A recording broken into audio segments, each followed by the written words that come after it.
Баяғы ерте заманда мақтағыз болыпты. Мақтағыз үйін жинап жүріп, бір мейіз тауып алады да мысықты шақырады. Мысық келмейді. Қыз келмесең келме деп мейізді өзі жеп қояды. Жеп болған соң мысық келіп, неге шақырдың деп сұрайды. Мақтағыз айтпайды. Сонан соң мысық, ендеше қатығыңды төгем дейді.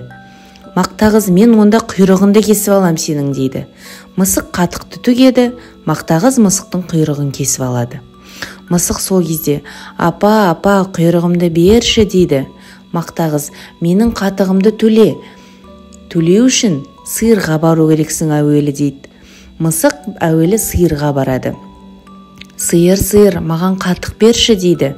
Сиыр оған, менің қарным ашып тұр, маған жапырақ әкеліп бер дейді. Мысық ағашқа барады. Ағаш, маған жапырағыңды берші дейді. Ағаш оған, мен қатты шөлдеп тұрмын, су әкелсең, мен саған жапырақ беремін дейді. Мысық суға бара жатса, су әкеле жатқан қыздарды көреді.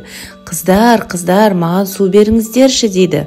Қыздар оған, бізге сағыз әкеліп берсең, біз саған су береміз дейді. Мысық дүкенге барады. Дүкенші, маған сағыз берші дейді.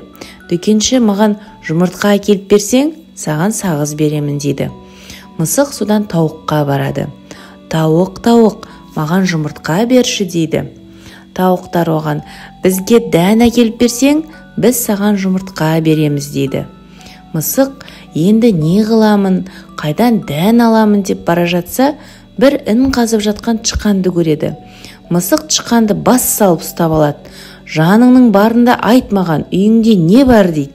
Тышқан қорыққаннан, менің үйімде бір табақ тары бар дейді. Мысық, маған бір уыс тары бер дейді. Тышқан үйінен барып бір уыс тары әкеліп береді.